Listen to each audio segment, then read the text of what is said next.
우리 옆에 계신 분에게 오늘 하루 참 수고하셨습니다. 이렇게 한번 인사하겠습니다. 오늘 하루 정말 수고하셨습니다. 오늘 하루를 이렇게 예배로 마무리하시는 여러분 모두에게 예배 가운데 하나님께서 주시는 참 안식이 경험되기를 축복합니다. 우리가 지난 시간 이 블레셋 사람들이 여호와의 언약궤를 빼앗아 와서 그 블레셋에 엄청난 재앙이 내리는 것을 우리가 살펴보았습니다.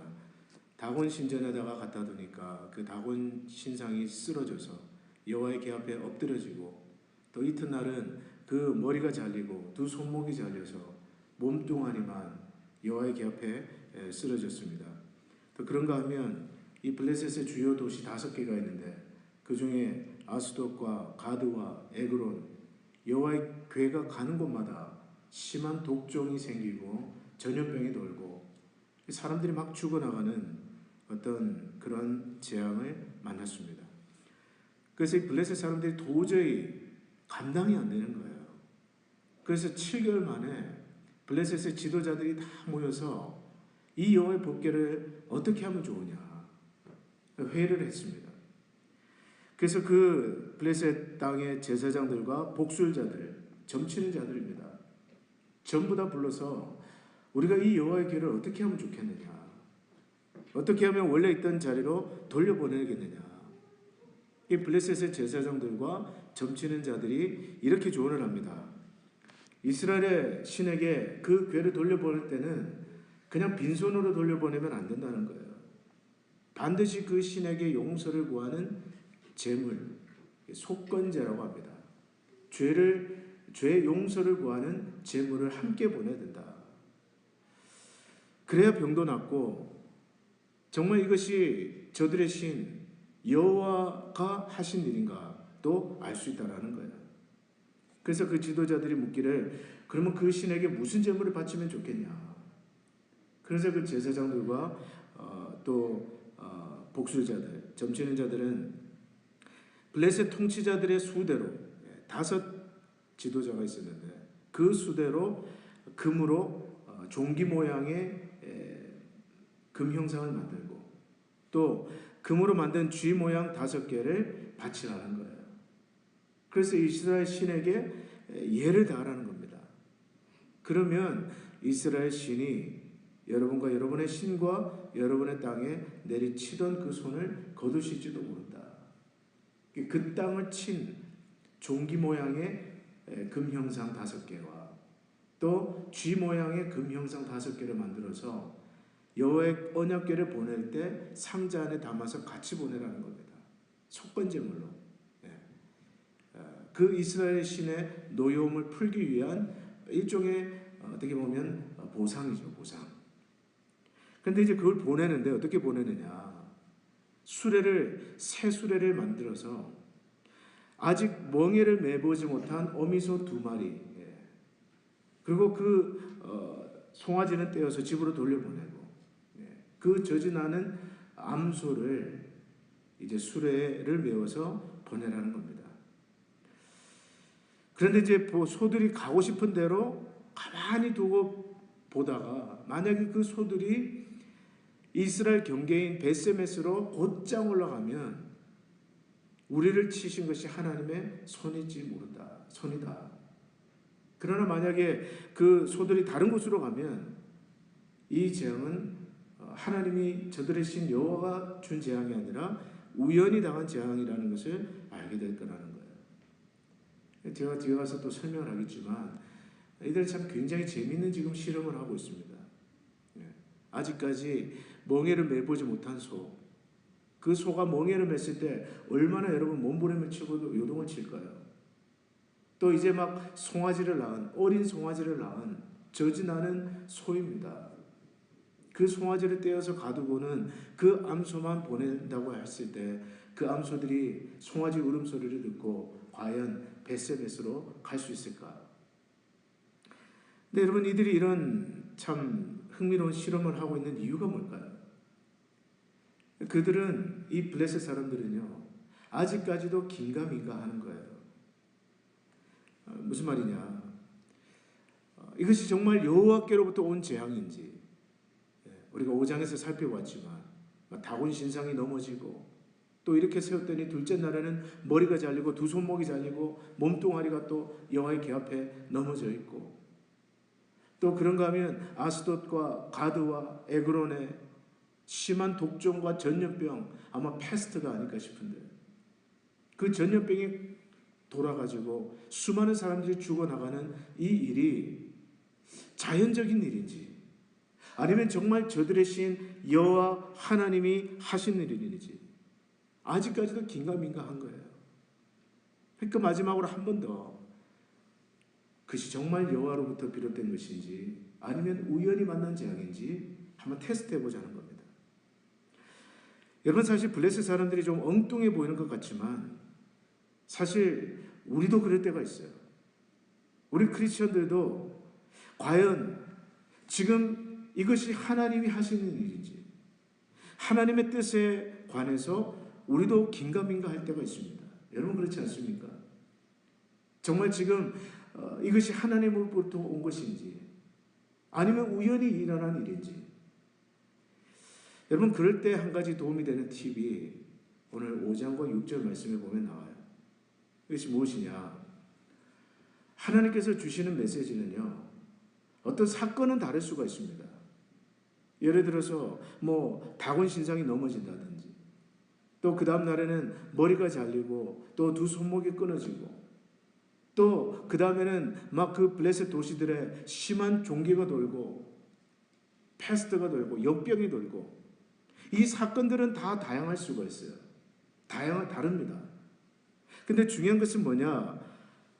하나님께서 우리에게 어떤 하나님의 뜻을 말씀하실 때 그 메시지에는 반드시 일관성이 있다라는 거예요. 일관성이 있습니다.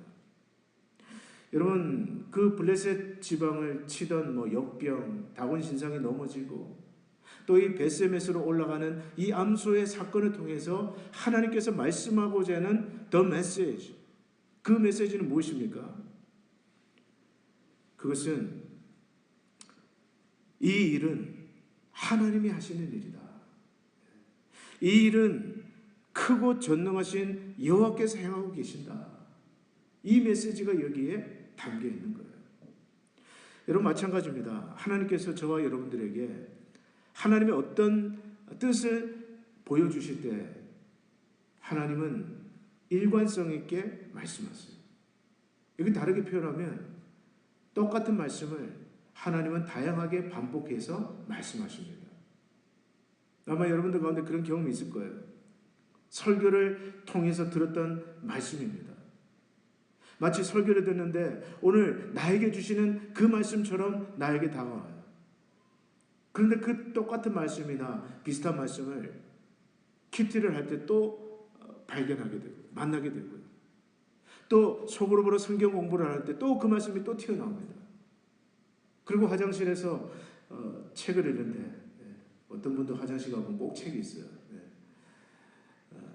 책을 읽는데 거기서 똑같은 말씀이 또 나오는 거예요.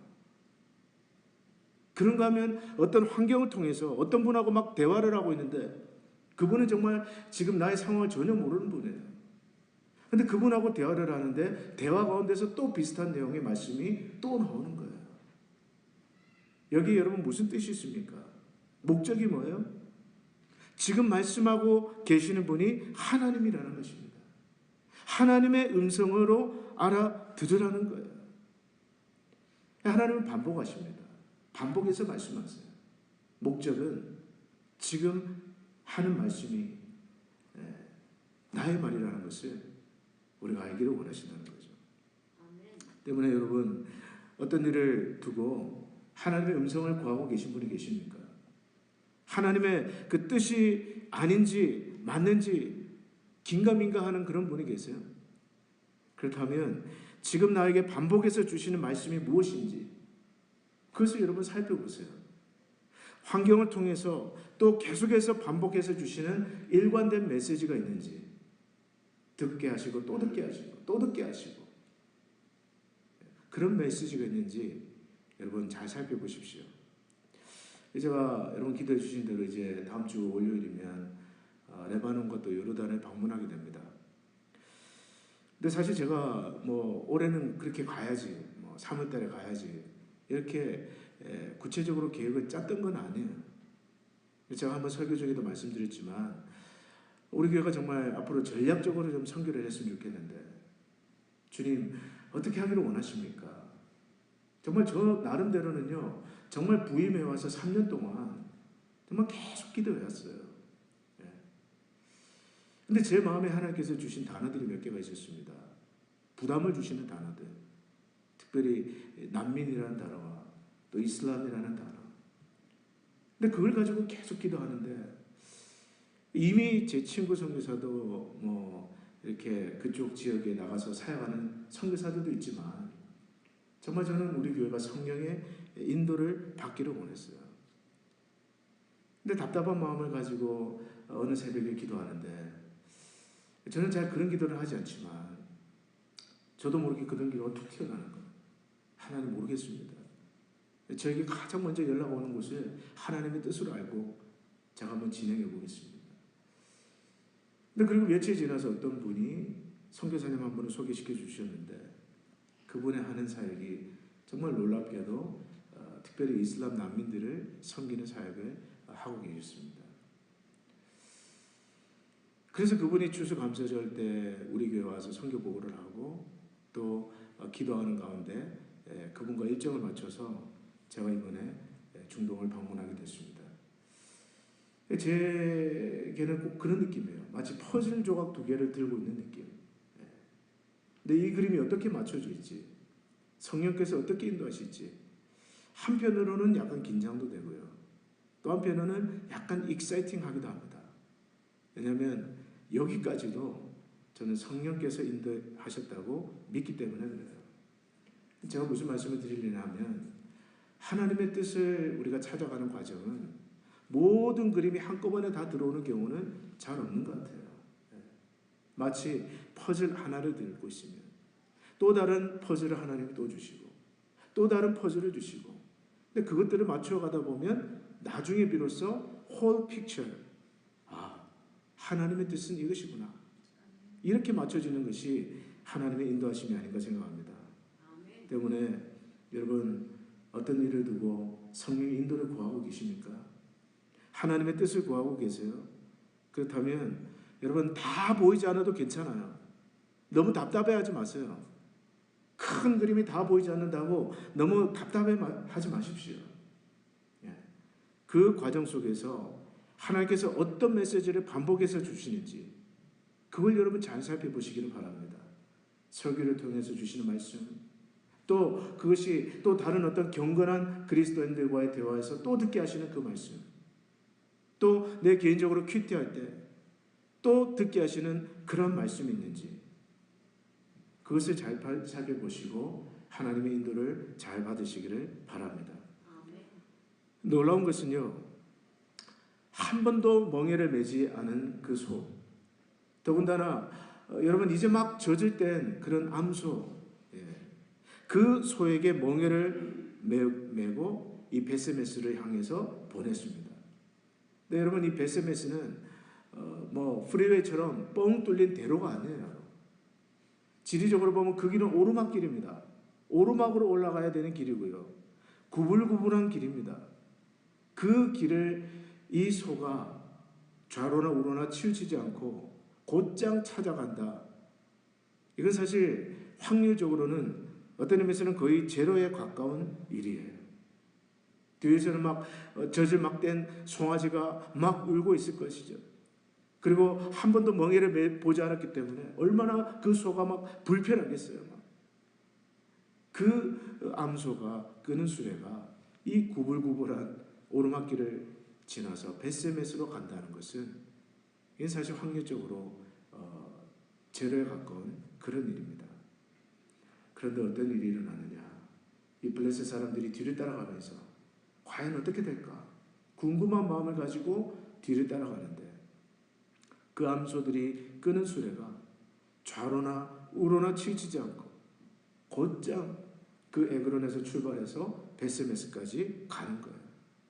그 경계선을 넘어가더니 딱 베세메스 이스라엘 지경에 와서는 그 수레가 멈춰섰습니다. 여러분 그 모습을 보고 이 블레셋 지도자들이 어떤 생각을 했을까요? 저 암소들이 똑바로 가는 것을 보니까 우리가 이제까지 당했던 재앙은 정말 여호와 하나님이 하신 일이 맞구나. 우리가 생각한 대로 정말 이스라엘의 신은 크고 두려우신 신이구나. 그런 생각하지 않았겠습니까? 그리고 그 베스메스에서 들판에서 밀을 베던 이스라엘 사람들이 그 암소들이 끌고 온 수레가 여호수아의 밭에 와서 딱 멈춰서는 것을 보고 오늘 말씀을 보니까 크게 기뻐했다고 했습니다. 여러분, 하나님께서 이런 기적을 보이신 목적이 무엇일까요? 네, 이건 기적입니다. 확률적으로는 거의 제로에 가까운 일이에요. 초자연적인 일입니다. 하나님께서 이런 기적을 보이신 이유에 한 두 가지를 생각해 볼 수 있는데요. 첫째로는 여호와 하나님께서 이런 기적을 일으키신 이유는 오직 하나님만이 홀로 만유의 주가 되신다는 것을 보여주시기 위함이에요. 오직 하나님만이 홀로 만유의 주가 되신다.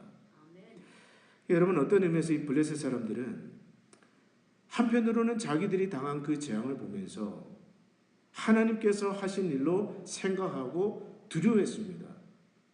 그런데 또 한편으로는 여전히 하나님이 행하신 일로 인정하기 싫은 마음, 그런 마음이 있지 않겠어요? 하나님이 하셨다라고 인정하기 싫은 마음, 왠지 지는 것 같고. 그래서 여러분, 이건 우연일 거야. 그럴 리가 없어. 인정하기 싫은 그런 마음이 이 블레셋 사람들의 마음속에 있었던 것 같습니다. 여러분, 오늘날 하나님을 믿지 않는 이 무신론 과학자들이 어떻게 해서라도 무슨 근거를 대서라도 하나님이 계신 것을 부정하고 싶어 하잖아요. 창조가 아니라 진화다. 우주는 그냥 우연히 탄생한 것뿐이다. 그 마음에는 어떤 마음이 있느냐? 인정하기 싫은 거예요. 하나님이 존재한다는 것을 인정하기 싫은 거예요. 그 마음에 하나님 두기를 싫어하는 겁니다. 때문에 할 수만 있으면 모든 것이 우연히 일어난 것처럼 우연으로 돌리기를 원해요. 우연으로. 코인시던스. 이 지금 블레셋 사람들도 마찬가지입니다. 이건 우연일 거야. 믿고 싶지 않은 거야. 인정하고 싶지 않은 거예요. 그런데 그 과정 가운데서 하나님은 어떻게 하십니까? 그것이 아니라는 겁니다. 이 모든 일을 행하신 분, 하나님 한 분만이 만유의 주가 되시고 만물의 주가 되시고 다스리신다는 것을 하나님은 보여주시기를 원하셨던 거예요. 내가 창조의 주다. 내가 만유의 주다. 내가 전능하신 여호와다. 이걸 보여주시기 위해서 하나님이 이런 기적을 일으키신다는 겁니다. 제가 이번 주에 어떤 영상을 하나 봤는데, 이분은 어떤 교회 집사님이신데 만화가입니다. 만화를 그리는 사람이에요. 근데 여러분 아시는 분 아시겠지만 이현세라는 만화가 굉장히 유명한 공포의 외인구단 같은 만화를 그린 이현세라는 만화가가 있어요. 제가 어릴 때는 정말 그분의 만화가 최고였습니다. 근데 그 이현세 씨의 수제자로 그 밑에 들어가서 만화를 그리던 분이에요. 그런데 이분이 총망받는 만화가인데 어느 날 갑자기 피를 토하게 됐습니다. 그래서 이제 병원에 가서 진단을 받아보니까 이 폐가 구멍이 생겨가지고 기흉이라는 진단을 받았는데 의사의 말이 수술을 해도 죽고 수술을 안 해도 죽는다는 거예요. 막 피를 토하고 막 어떤 이 절망이 얼마나 절망이 되겠습니까? 그게 이제 충격적인 어떤 그 선고를 받고 이분이 붙잡은 것이 성경이었어요. 그게 아마 모태신앙으로 자랐던 것 같습니다. 그런데 자기의 그 재능, 하나님이 주신 재능을 가지고 지금까지 어떤 만화를 그렸냐? 음란한 만화를 그렸다는 거예요. 음란한 만화들. 그런 만화들을 막 보고 그리고 지금까지 그렇게 살았다는 거예요. 그래서 그분이 성경을 읽으면서 회개하기 시작했다고 합니다. 자기에게 주신 그 재능 가지고 정말 음란한 만화들을 그리면서 엉뚱하게 썼던 걸 회개하고 기도하고 회개하고, 그리고 수술날이 되었는데 차관 수술대 딱 올라가서 다시 한번 수술 전에 이제 엑스레이를 찍었는데, 그 놀랍게도 엑스레이에 완전히 폐가 깨끗한 정상인이 되어서 나타났다는 겁니다. 우리 교회는 믿음이 충만해서 별로 놀라지도 않으시죠? 그걸 보고 의사가 더 놀란 거예요. 의사가 더 놀란 거예요. 야, 세상에 기적이 있다더니 정말 자기 눈으로 이런 기적을 보았다고. 그 뒤로 이분이 그동안은 전부 다 막 음란한 만화들, 막 폭력적인 만화들 이런 것만 그렸는데 다 치워버리고 철로 역정을 그리기 시작했답니다. 자기 어머니가 어렸을 때부터 읽었던 그 책, 그걸 가지고 7년 동안 철로 역정 만화를 그리고요. 그리고 자기의 어떤 삶을 만화로, 간증 만화로, 만화책으로 그려서 냈는데, 그 만화책을 낸 출판사 사장이 회심하고 그 만화를 보고 예수를 믿었다는 거예요. 여러분, 현대의학 전문가에 따르면 치료를 받아도 죽고 안 받아도 살 가망이 없는 그런 사람의 폐가, 그 폐는 또 회복도 안 된다는 거예요. 재생이 되는 게 아니랍니다. 저는 잘 모르지만. 그런데 여러분, 어떻게 깨끗하게 회복될 수 있었을까요? 하나님께서 이분에게 이런 기적적인 치유를 행하신 이유가 무엇일까요? 내가 여호와라는 것을 똑똑히 알라는 것입니다. 내가 너의 하나님이라는 것을, 내가 만유의 주가 된다는 것을 이제부터 네가 똑똑히 보라는 거예요. 출애굽기 14장 4절에 보면 이런 말씀이 있는데요.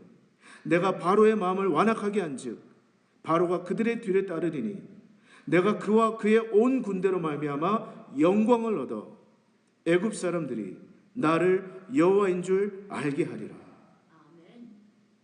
하나님께서 그 이집트의 바로의 군대들을 홍해를 가르치고 그 홍해로 멸하신 사건을 통해서 하나님이 주고졌던 메시지가 무엇이라는 겁니까? 내가 여호와라는 것입니다. 내가 여호와라는 것. 너희가 나를 여호와인 줄 알게 하기 위해서라는 거예요. 저는 여러분의 삶에 여호와 하나님 한 분이 홀로 만유의 주가 되심을 보여주는 놀라운 기적들이 많이 경험되기를 축복합니다. 지금 여러분의 삶을 다스리는 분이 하나님이라는 것, 여러분의 가정을 지금 하나님이 붙들고 계시다는 것, 그리고 우리 교회를 하나님이 통치하고 계시다는 그런 놀라운 기적의 사인들이 우리 가운데 넘치도록 경험되기를 축복합니다. 네. 여러분, 신앙생활 별거 없어요. 그거 하나 알면 돼요. 하나님이 하나님이시다. 그분이 지금도 내 삶을 붙들고 계신다. 그분이 지금도 우리 가정을 붙들고 계신다. 그분이 지금도 우리의 비즈니스 사업체를 붙잡고 계신다. 그분이 우리 교회를 붙들고 계신다. 그가 여호와시다. 이거 하나 하면 됩니다. 하나님은 그걸 가르쳐주기 위해서 때로는 놀라운 기적을 일으키신다는 거예요. 두 번째로, 오늘 이스라엘 백성들에게 이 사건, 여호와의 법궤가 사람의 손이 아니라 그 암소들의 그 수레에 태워져서 다시 이스라엘 진영으로 돌아왔다는 이 사건은 오직 구원이 여호와 하나님께만 있음을 보여주는 사건입니다. 여러분, 그 밭에서 일하고 있던 이스라엘 백성들, 그들이 빼앗겼던 여호와의 법궤가 다시 돌아오는 그 장면을 보면서 그들은 기뻐했다고 됐습니다. 여러분, 그들은 무슨 생각을 했을까요? 암소 2마리가 끄는 술에 실려 스스로 자기 자리를 차지하고 있는 것을 보면서 이스라엘 백성들은 무엇을 생각했겠습니까? 이 일은 오직 여호와 하나님이 스스로 행하신 일이다. 그분이 직접 행하신 일이라는 것을 여러분, 그들은 고백하지 않을 수가 없었을 거예요. 왜냐하면 이 법궤가 다시 돌아온 것은 이스라엘이 노력해서 다시 찾아온 게 아닙니다. 그들은 빼앗겼어요. 잃어버렸습니다. 여호와의 임재를 상징하는 그 법궤를 빼앗겼습니다. 속수무책으로 당하고 말았어요. 어떤 의미에서는 이스라엘의 영광을 잃어버린 것입니다. 그래서 엘리의 며느리가 그 비느하스의 아내가 죽으면서 뭐라고 했습니까? 이스라엘의 영광이 떠났다. 예, 그래요, 여러분. 이스라엘 영광을 빼앗겼어요. 잃어버렸습니다. 속수무책으로 당하고 말았습니다. 그런데 지금 그 잃어버린 영광을 누가 되찾아오고 계세요? 하나님 자신이, 하나님 스스로가 그 백성들이 잃어버린 영광을 되찾아오고 계시다는 거예요. 누구의 도움도 받지 않고 오직 하나님 그분의 능력으로만 잃어버린 영광을 되찾아오고 계신 거예요. 여러분, 여기 무슨 뜻이십니까? 저와 여러분이 받은 구원도 마찬가지예요. 오늘 저와 여러분들이 하나님의 임재를 잃어버렸습니다. 우리도 죄 때문에 하나님과의 관계에서 끊어져 버렸어요. 아담과 하와가 불순종함으로 말미암아 그 낙원에서 쫓김을 당한 것처럼 저와 여러분들도 하나님을 잃어버렸어요. 중요한 것은 저와 여러분들에게는 그것을 되찾아올 수 있는 능력이 없었다는 것입니다. 하나님과 우리와의 그 단절된 관계를 다시 이을 수 있는 능력이 우리에게는 없습니다. 없었어요. 그런데 여호와 하나님께서 어떻게 하셨습니까? 그 은혜를 인하여 믿음으로 말미암아 구원을 주셨나니 이것이 너에게서 난 것이 아니라 오직 하나님의 선물이라. 지금 다시 돌아온 법궤는 이스라엘에게 다시 찾아온 선물이라는 것이에요. 행위에서 난 것이 아니니 이는 누구든지 자랑치 못하게 하려 함이라. 때문에 여러분, 저와 여러분이 받은 그 구원, 오늘 우리가 하나님과의 회복된 그 관계, 저와 여러분들이 하나님의 아들이 되고 딸이 된 그 축복, 하나님의 집에 양자로 양녀로 우리가 어답트된 그 축복은 우리가 노력해서 얻은 것이 아닙니다. 그것은 전적인 하나님의 은혜예요. 내가 절반쯤 노력하고 또 절반은 하나님이 하시고 그게 아닙니다. 여러분, 그렇게 생각하면 안 돼요.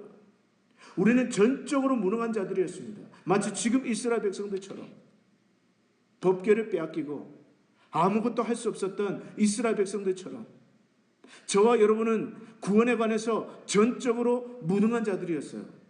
마치 태평양 바다 한가운데 빠진 사람처럼 아무 구원의 소망이 없는, 이제는 빠져 죽을 일만 남은, 그러나 위로부터 구원에 전능하신 손이 내려온 것입니다. 우리가 한 것은 뭐예요? 그 구원의 손을 믿음으로 붙잡은 것뿐입니다. 때문에 여러분, 오늘 내가 구원을 받은 자녀라는 확신이 여러분 가운데 있습니까? 나는 오늘 성령으로 거듭난 하나님의 아들이요 하나님의 딸이라는 것이 여러분 믿어지십니까? 하나님이 내 아버지라는 것이, 우리가 기도할 때마다 아버지라고 부를 수 있는 그런 고백이 여러분 가운데 있다면 여러분, 하나님을 찬양하십시오. 그분이 하신 일입니다. 그분의 은혜로 우리를 그렇게 불러주신 거예요. 우리는 그것을 잊지 말아야 됩니다.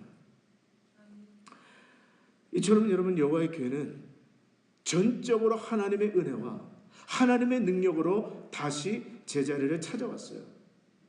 뭐 이스라엘 백성들이 반쯤 수고를 하고 그런 게 아닙니다, 여러분. 전적으로 하나님의 은혜로, 하나님의 역사심의 결과로 다시 이스라엘의 품에 돌아왔습니다. 근데 문제가 발생했어요. 문제가 뭐냐? 이 베세메스 사람들 중에 일부가 호기심이 발동해서 그 여호와의 궤 안에 무엇이 있는지 들여다보기 시작했습니다. 근데 그 일로 오늘 19절 말씀해 보시면 그 일로 베세메스 사람들이 여호와의 궤를 들여보던 까닭에 그들을 치사 5만 70명을 죽이신지라. 여호와께서 백성을 쳐서 크게 살육하셨으므로 백성이 슬피 울었더라. 여러분, 어떻게 보면 우리가 시험이 될 수가 있습니다. 어떻게 하나님은 사랑의 하나님이신데 그 법궤를 들여다봤다라는 이유로, 법궤라는 게 여러분 상자 아닙니까? 쉽게 말하면 그 상자 안에 들여봤다는 이유로 어떻게 자기가 창조한 백성을 죽일 수가 있는가? 여러분, 우리는 여기에 중요한 메시지 하나를 기억하게 됩니다. 그것이 뭐냐? 하나님은 사랑의 하나님이심과 동시에 하나님은 거룩의 하나님이세요. 거룩하시다는 말은 구별되었다는 말입니다. 함부로 대할 수 없다라는 뜻이에요. 근데 하나님의 속성입니다. 하나님의 거룩성. 하나님은 사랑의 하나님이시지만 동시에 저와 여러분이 예배하시는 하나님은 거룩하신 하나님이세요. 때문에 여러분, 하나님께서 저와 여러분들의 기도를 들어주신다고 해서 우리는 마치 요술램프의 요정같이 여겨서는 안 됩니다. 램프야 램프야 이러면서 막 쓰다듬으면 막 거기서 막 뭐도 나오고 하나님은 그런 하나님으로 생각해서는 안 돼요. 여러분, 우리가 기억해야 될 것은 그분은 우리를 사랑하시는 하나님이시지만 그러나 그분은 거룩하신 하나님이시기 때문에 우리는 두렵고 떨림으로 거룩한 경외감을 가지고 그분을 섬겨야 돼요. 여러분, 오늘날 현대교회의 문제는요, 하나님을 사랑하지 않는 것도 문제지만 그러나 거룩하신 하나님에 대한 두려움을 잃었다는 것도 문제입니다. 우리는 항상 이 두 가지를 가지고 균형을 이루어야 돼요. 한편으로는 하나님을 사랑하지만, 그리고 한편으로는 그분의 사랑 안에 즐거워하지만, 그러나 또 한편으로는 그분을 하나님으로 알고 두렵고 떨리는 마음으로 그분을 경외해야 된다는 거예요. 그것이 바른 균형입니다. 여러분, 하나님을 두려워하는 사람의 삶에는 어떤 특징이 있을까요? 하나님을 두려워하는 사람은 아무리 작은 계명이라 할지라도 절대로 가볍게 여기지 않습니다. 이스라엘 백성들은 호기심에서 충동적으로 여호와의 법궤를 들여다보았지만 그러나 하나님을 두려워하는 사람은 그런 것을 하지 않아요. 하나님을 두려워하는 사람은요, 정말 작은 거짓말도 굉장히 조심합니다. 함부로 하지 않아요. 하나님을 두려워하는 사람에게는 작은 계명, 큰 계명이 따로 없습니다. 모든 계명이 중요한 계명이고 모든 계명이 큰 계명이에요. 뿐만 아니라 하나님을 두려워하는 사람의 삶에는요, 특징이 있는데, 특별히 아무도 보는 이가 없을 때 자신의 삶을 조심합니다. 죄나 시험의 유혹에 넘어가지 않도록 여러분, 창세기부터 요한계시록까지 하나님을 경외하고 하나님을 두려워하는 사람들의 삶을 자세히 관찰해 보세요. 누가 보지 않는다고 해서 함부로 행동하지 않습니다. 오히려 반대예요. 아무도 보는 이가 없을 때도 그들은 자신의 삶을 조심하고 또 조심합니다. 왜요? 하나님이 보고 계시다고 믿기 때문에. 그것이 코람데오의 신앙이에요. 여러분, 목회자가 되고 난 다음에 사실 저에게 가장 큰 도전은요, 혼자 있을 때 나는 누구인가입니다. 이렇게 여러분들 앞에 양복을 입고 넥타이를 하고 번듯한 모습으로 서서 설교할 때가 아니라 아무도 보는 이가 없을 때 나는 누구인가. 저는 그것을 굉장히 조심하고요, 또 굉장히 애를 쓰고 노력하며 살아갑니다. 왜냐? 저는 여러분들은 속일 수 있어요. 그러나 하나님은 속일 수 없기 때문에 그렇습니다. 사랑하는 여러분, 하나님을 사랑하십시오. 그분의 사랑을 즐거워하세요. 그러나 동시에 그 하나님을 두려워하십시오. 이건 무서워하라는 얘기가 아닙니다. 귀신을 보고 막 공포를 느끼는 그런 공포가 아니에요. 하나님을 하나님으로 알고 그분에게 합당한 경외감을 가지시라는 것입니다. 그분을 두려워할 때 우리는 우리의 삶 가운데 진정한 거룩함을 이루어가게 될 것입니다. 오늘 말씀을 맺겠습니다. 여호와 하나님께서는 그 암소가 끄는 수레가 벳세메스의 오르막길을 똑바로 올라가는 이 사건을 통해서 그분이 홀로 만유의 주가 되시며 오직 구원은 여호와께 있다는 것을 똑똑히 보여주셨습니다. 오늘 이 말씀 듣는 저와 여러분들, 여호와 하나님께서 절대 주권을 가지시고 저와 여러분의 삶을 다스리고 계심을, 그리고 인도하고 계심을 믿으시기를 바랍니다.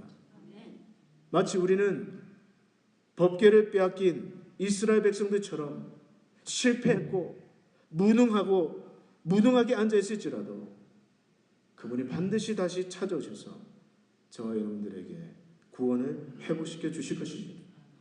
그분의 전능하심을 여러분 바라보며 믿음으로 승리하시는 저와 여러분들 될 수 있기를 주의 이름으로 축복합니다. 기도하겠습니다. 하나님 아버지, 그렇습니다. 여호와 하나님만이 홀로 만유의 주가 되시며 또 구원이 오직 여호와 하나님께만 있음을 제가 이 시간 다시 한번 말씀을 통해서 기억하게 됩니다. 하나님이 우리의 하나님인 것을 우리 삶에서 확실하게 경험하게 하시고, 때로 우리는 법궤를 빼앗긴 이스라엘 백성들처럼 실패하고 무능하게 앉아 있을지라도 하나님 당신의 능력으로 오셔서 우리를 구원하시는 놀라운 은혜를 저희들이 경험하게 하여 주시옵소서. 예수님 이름으로 축복하며 기도하옵나이다. 아멘. 이 시간에 우리 같이 한번